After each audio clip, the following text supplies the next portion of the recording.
नमस्कार दोस्तों, मैं राघवेंद्र प्रताप सिंह स्वागत करता हूं आप सभी लोगों का स्क्वायर रूट एकेडमी में। तो हम अपनी पहली क्लास का या पिछली क्लास का थोड़ा रिकैप कर लेते हैं। लास्ट क्लास में हमने ये देखा था कि कोई भी हमारे पास n क्रॉस n मैट्रिक्स हो तो वो हमेशा रो इक्विवेलेंट होगी किसके, रो रिड्यूस एक्लॉन मैट्रिक्स के।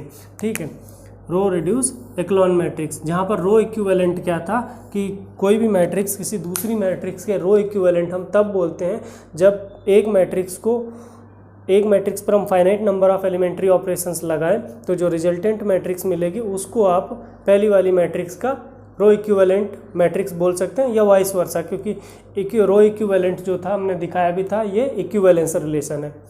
तो अगर इसका कोई प्रूफ पूछे कि सर इसका प्रूफ क्या होगा, तो इसका प्रूफ भी एक लाइन में हो सकता है, क्योंकि हमें ये पता है कि कोई भी matrix every n cross n matrix is row equivalent to row reduce matrix, जो कि हम अपने प्रीवियस क्लास में देख चुके हैं कि कोई भी m क्रॉस n मैट्रिक्स हो वो रो इक्विवेलेंट होती है किसके, रो रिड्यूस मैट्रिक्स के। और फिर रो रिड्यूस मैट्रिक्स पर फिर से कुछ number of finite elementary operation suppose E1 E2 इस तरीके से लगा दिए, क्या करने के लिए कि जो जीरो रोज हैं उनको नीचे ले आए और जो K1 K2 जो कॉलम मिल रहे थे K1 K2 इस तरीके से रखें कि K1 less than K2 less than Ki इस तरीके से, तो वो रो रिड्यूस एक्लॉन मैट्रिक्स बन जाएगी। कौन सी मैट्रिक्स, रो रिड्यूस। और जबकि मैट्रिक्स कहाँ से थी आपकी A, तो पहले आपने A को रो रिड्यूस बनाया, तब आपने एलिमेंट्री ऑपरेशंस लगाए, फिर रो रिड्यूस से रो रिड्यूस्ड एक्लॉन फॉर्म बनाई, जब आपने रो रिड्यूस एक्लॉन मैट्रिक्स बनाई तब भी तो यहाँ पर जो एलिमेंट्री ऑपरेशंस ये फाइनाइट थे, फिर यहाँ से यहाँ पर जो लगाए वो भी एलिमेंट्री ऑपरेशंस फाइनाइट थे। तो आप बोल सकते हो कि इस मैट्रिक्स से आप इस मैट्रिक्स को आपने प्राप्त करा finite number of elementary operations लगा के। तो आप इस तरीके से प्रूफ भी देख सकते हो, इसका कोई बड़ी बात नहीं है। आप लीनियर अलजेब्रा हॉफमैन कुंज में इसका प्रूफ देख सकते हो, it's easy, that's why I am not going to discuss here. So now my question is, अगर हम पिछली क्लास का रिकैप देखें तो क्या हर एक रो रिड्यूस मैट्रिक्स होती है? Please think over it. Now here I am giving answer yes. इसका आंसर यस है कि आपको कोई रो रिड्यूस एक्लॉन मैट्रिक्स है, अगर आपके पास कोई भी रो रिड्यूस एक्लॉन मैट्रिक्स है वो हमेशा रो रिड्यूस मैट्रिक्स होगी। कोई बोले यस सर आप कैसे बोल सकते हो, तो प्लीज़ आप दोनों की डेफिनीशन पे जाना और डेफिनीशन के थ्रू आप प्रूव कर सकते हो, ठीक है। लेकिन दूसरा क्वेश्चन ये है कि क्या हर एक रो रिड्यूस मैट्रिक्स, क्या हम बोल सकते हैं कि रो रिड्यूस एक्लॉन मैट्रिक्स होगी हमेशा ही? तो इसका आंसर है नो। तो जब कभी भी आप आंसर नो में दे रहे हो तो आपको कोई ना कोई कंट्राडिक्टरी एग्जाम्पल देना होगा, कि मतलब आपको ऐसा दिखाना होगा कि आपके पास एक रो रिड्यूस मैट्रिक्स है लेकिन वो रो रिड्यूस एक्लॉन मैट्रिक्स नहीं है। फॉर एग्जाम्पल इसका अगर आंसर मैंने नो दिया तो यहाँ पर कंट्राडिक्टरी एग्जाम्पल मैं दे सकता हूँ कि 0 1 0 0 1 0, ओके। Another matrix 0 1 0 1 0 0 0 0 1। तो ये दोनों मैट्रिक्स आप देख सकते हो कि ये रो रिड्यूस तो है, ये भी रो रिड्यूस है, ये भी रो रिड्यूस है, दोनों मैट्रिक्स।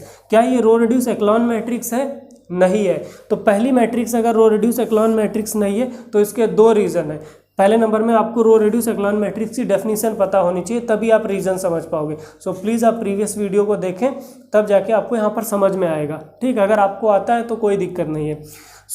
ये रो रिड्यूस एक्लॉन मैट्रिक्स क्यों नहीं है? क्योंकि सबसे पहली चीज़ तो देखें कि रो रिड्यूस एक्लॉन मैट्रिक्स ये बोलती है कि कोई भी अगर रो जीरो रो है तो वो सबसे नीचे लाई करेगी। कोई भी रो अगर जीरो रो है तो वो सबसे नीचे लाई करेगी, जबकि ये जीरो रो नॉन जीरो रोज के बीच में लाई कर रही है। तो पहला रीज़न ये हो सकता है कि इसकी वजह से ये रो रिड्यूस एक्लॉन नहीं हुई। दूसरी चीज़, जो आपको लीडिंग एलिमेंट मिल रहा है ये पहली रो में, तो इसकी K1 की वैल्यू कितनी है 2, और तीसरी रो में जो आपको लीडिंग एलिमेंट मिल रहा है यहाँ पर K3, वो किस कॉलम में मिल जा रहा है? पहले कॉलम में। तो आप यहाँ से ये भी नहीं बोल पा रहे हो कि K1 लेस देन K3 या K1 less than K2 less than K3, जो कि रो रिड्यूस एक्लॉन फॉर्म मैट्रिक्स अगर आप डेफिनेशन पे जाओगे तो उसमें इस चीज़ का रिक्वायरमेंट होता है। तो दो रीजन की वजह से ये रो रिड्यूस एक्लॉन मैट्रिक्स नहीं है।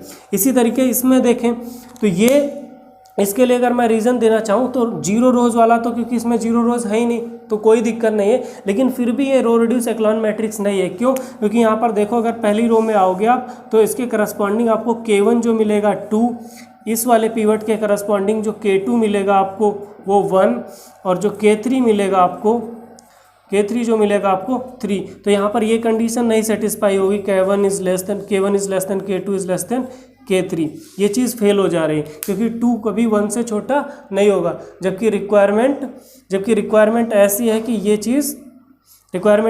चीज़ सेटिस्फाई होनी ही चाहिए। तो आप इन दो रीजन की वजह से आप बोल सकते हो कि ये दो एग्जांपल्स ऐसे हैं जो कि रो रिड्यूस मैट्रिक्स तो हैं पर रो रिड्यूस एक्लॉन मैट्रिक्स नहीं है।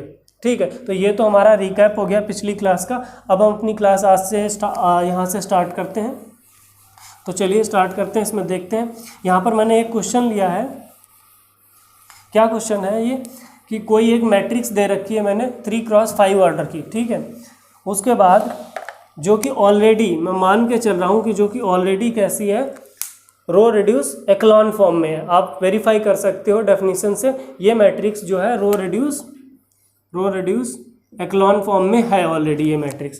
तो अगर रो रिड्यूस एक्लॉन फॉर्म में है तो आप देख सकते हो कि R की वैल्यू यहाँ पर 2 है। ठीक है, K1 की वैल्यू 2 है और K2 की वैल्यू कितनी है, 4 है।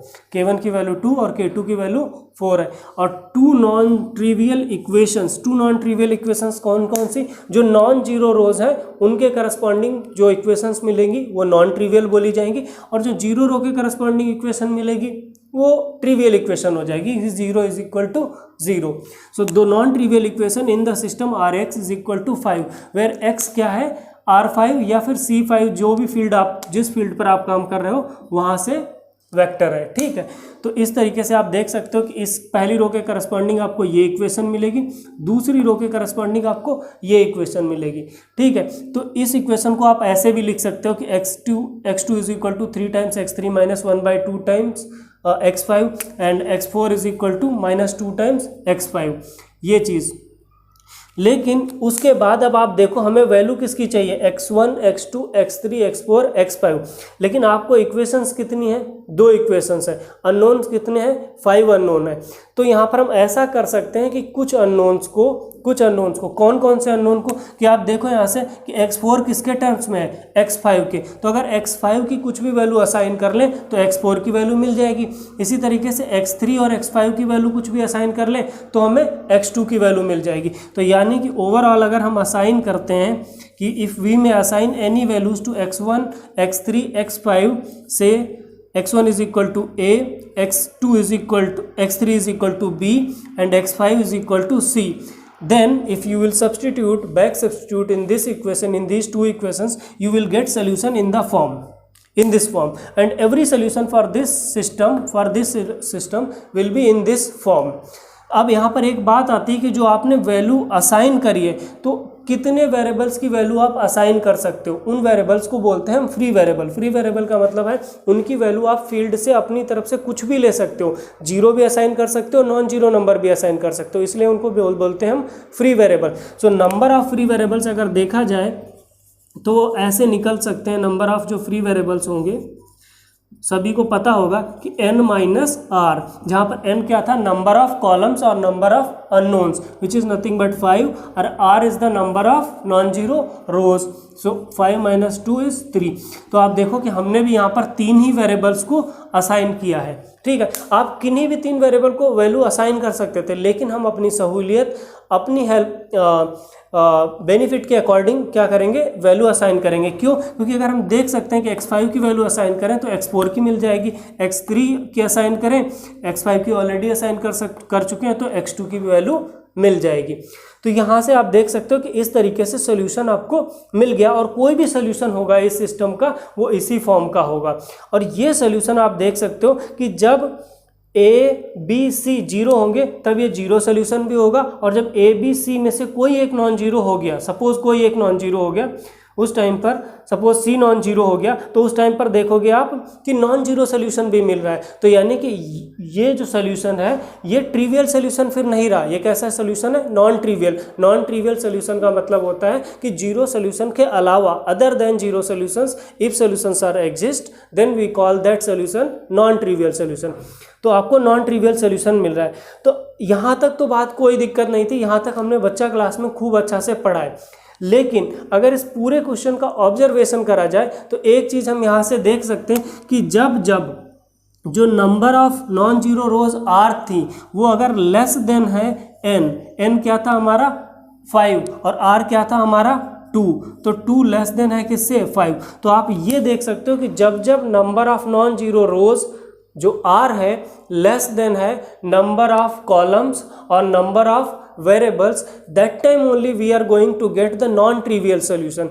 Okay, if it is not in this case then we will get always trivial solution, we will get always trivial solution। तो ये ऑब्जर्वेशन बहुत अच्छा था कि नॉन ट्रिवियल सोल्यूशन हमें केवल तभी मिलेगा जब r जो होगा वो लेस देन होगा किससे, नंबर ऑफ वेरिएबल से या नंबर ऑफ कॉलम से।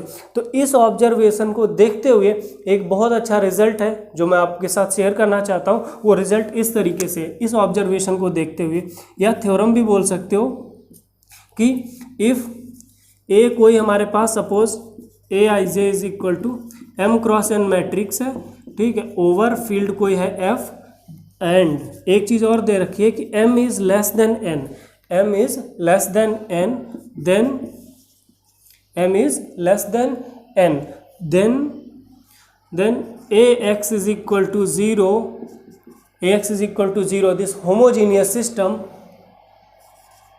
has non-trivial solution, has non-trivial solution। non-trivial solution का मतलब other than zero solution will also exist, मतलब जीरो सोल्यूशन के अलावा भी नॉन जीरो सोल्यूशन आपको मिलेगा। तो इसका अगर आप देखें, इसके अगर प्रूफ की बात करें तो मैं एक लाइन में बता सकता हूँ कि इसका प्रूफ कैसे कर सकते हो। दूसरी चीज़ मैं ये भी बताऊँगा कि प्रूफ रियलिटी में लिखना कैसे चाहिए, ठीक है, तो उसके लिए मैं हिंट दूंगा।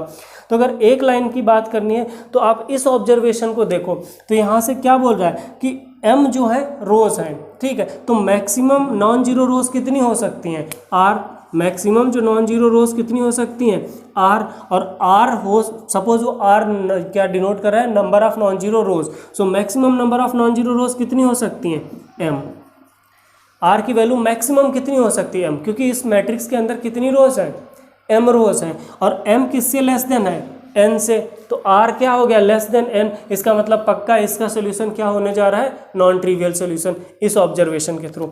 लेकिन सच में अगर इस चीज़ को प्रूव करना है तो क्वेश्चन आता है कि प्रूव कैसे करें, ये तो दिखाई दे रहा है।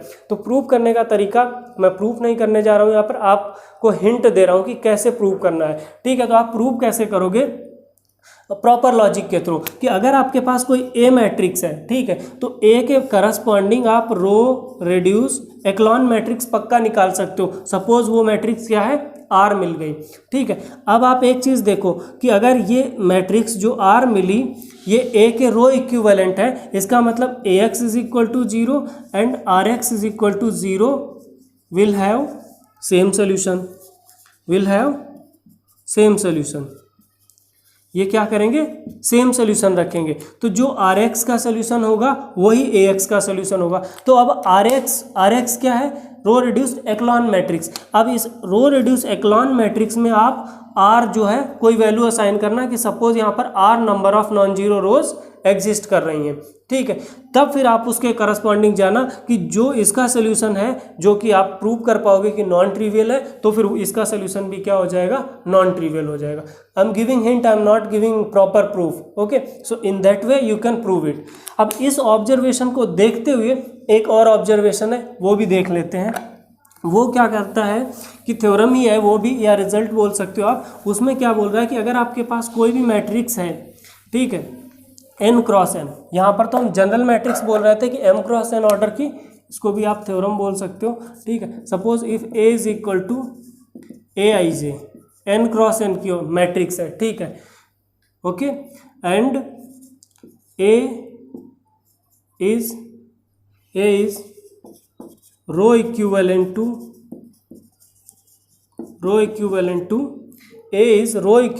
To identity matrix, A is row equivalent to identity matrix of n cross n order if and only if Ax is equal to 0